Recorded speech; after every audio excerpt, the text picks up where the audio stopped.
Lady wants coffee from a fresh pot. This happened about more than 10 years ago, but I consider it one of my finest moments. I was working at a Tim Hortons, Canadian coffee chain, as an assistant manager. Half of my shifts were spent in the office, the other half in the drive-thru, relieving employees for breaks. It's mid-afternoon and it's pretty slow. A van pulls up on the speaker and I answer. Welcome to Tim Hortons. How may I help you? Hi, I want a medium coffee, double, from a fresh pot. I don't want something that has been sitting there for hours. I want a fresh pot.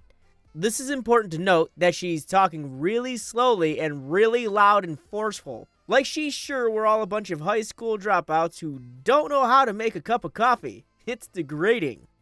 Our coffee pots are timed for 20 minutes from the second they stop brewing.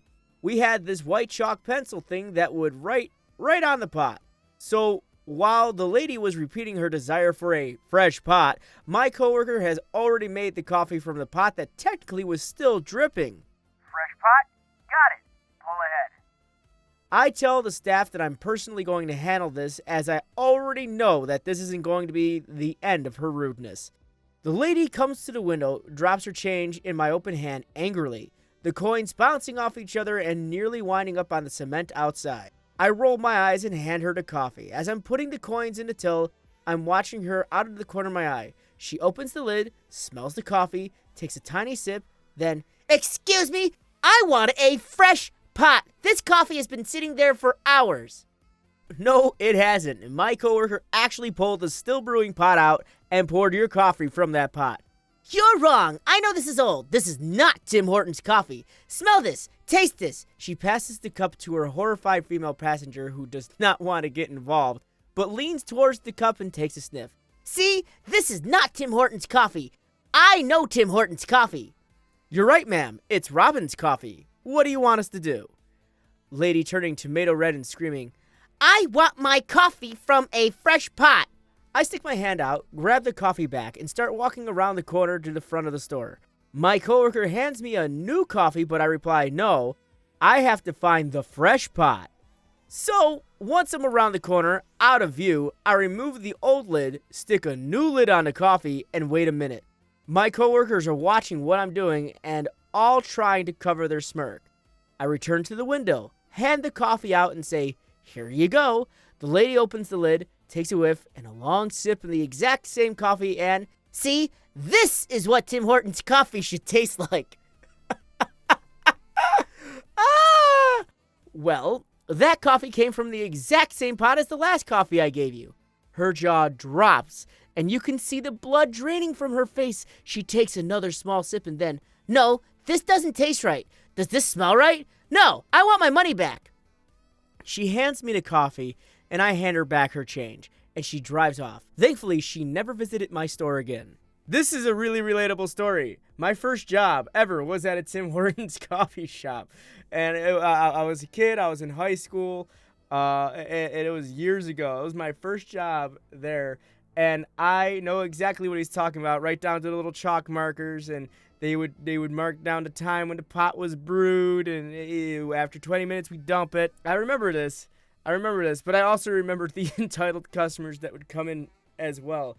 We had this collection agency that worked behind our store, and they would bring to us the most entitled people you've ever heard. And they were not only super entitled, but the rudest individuals. We actually got to a point where we stopped serving anyone from that service. And you know what? Honestly, they did it to themselves. But in this particular case, the woman just wanted to be right, and she knew everything. It's another case of, I know your job better than you do, even though I've never worked behind a counter. I know I always go back to this, but just because you are the customer doesn't mean you are entitled to yell or be stupid to the employee. We have feelings too. Believe it or not, we're just not NPCs hanging out behind a counter. We are real people. We breathe, we live, we eat. We also play practical jokes where you think you're drinking a different pot of coffee. Hey. That's the wrong kind of tank. Not my malicious compliance, but one from London. With the UK being the UK, you need permission from the council to do anything on your plot of land. One gentleman owned a plot of land in Mandela Way in London and wanted to develop some property on the land. However, the council did not want this to go through, so they turned him down. Cue his malicious compliance. He wrote to the council asking him to put a tank on the land.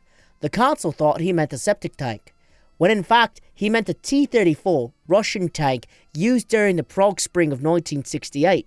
When he placed the tank on the land, he pointed the barrel in the direction of the council building as a final screw you. The council could not remove it, as technically they gave him full permission to place the tank on the land. This is an absolute mad lad.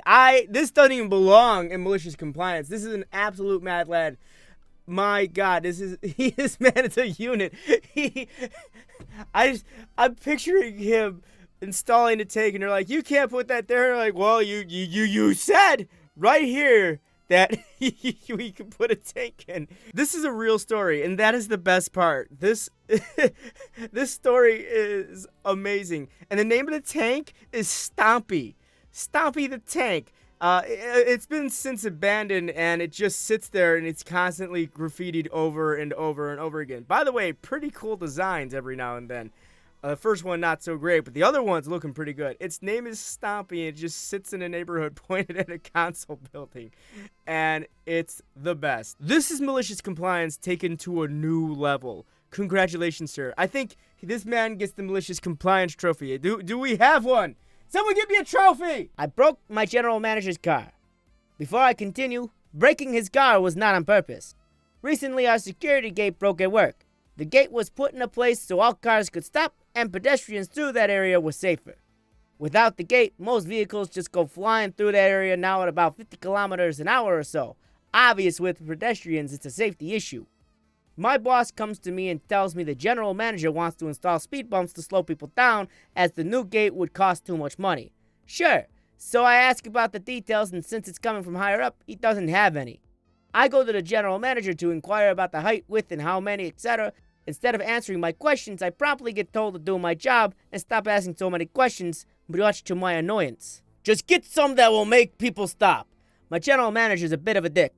Talked to the head of security to order some speed bumps I chose. They're about 3 inches high. I ordered the high ones so people would have to come to a dead stop to get over them. Pretty safe. Fast forward a day, and I have them installed. I start getting complaints they are too high, that people have to stop to get over them. That was kind of the point. Anyways, general manager knows that they've been installed, and he is super happy, until he decides to race over them instead of stopping. He tore his catalytic converter right off his car. He gets upset that I installed high speed bumps, and I just say, "You're supposed to stop." He just grumbled. Been over a week, and they are installed and have not heard anything since. Everyone stops now, of course. Honestly, this was just an accident waiting to happen. Since no one wanted to communicate with this gentleman on what the dimensions they were looking for these speed bumps were and how spaced out they were, he was just basing all the information off of the lack of information that was actually given to him. So it's not exactly his fault, and you can't really get mad at him for something he didn't intentionally do. But I can definitely say 3 inches high seems a little excessive for a speed bump. That could cause more damage than just tearing your catalytic converter. I mean, you could actually destroy rims and tires from that. But at the same rate, not his fault. So, yay! Also, like, to any bosses out there, when an employee comes up to you and ask you a question, take the time and communicate with them, because at the end of the day, it all falls back on you. You're the blame. So those are the stories today. Easily the favorite story of the day is Mr. Tank. Stompy Tank Dude wins the malicious compliance trophy for a while until we can find someone who can beat a tank. Let's just put it out there. So I thank you guys very much for watching, and I thank you very much for following along. You guys have been great. If you're new here, don't forget to hit that subscribe button, and if you do, I'm pretty sure Santa will leave something amazing underneath your tree this year. If you don't believe in Santa, he still will come to your house. Don't worry, it's just going to be a little weird. Now I've been doing a lot of streaming on Twitch. Please head over there if you get a chance. I play games. I have fun. This is the time when we get to communicate with each other, so I think it's great. My Twitch link is in a link below. You can also find me, Frosted Fricks, on Twitch, just all one word. So I thank you guys very much for watching. You guys have been great. You guys have been awesome. As usual, as always, my friends, stay frosty and keep moving forward. Oh, it's the Patreon Wall of Fame. You should probably join.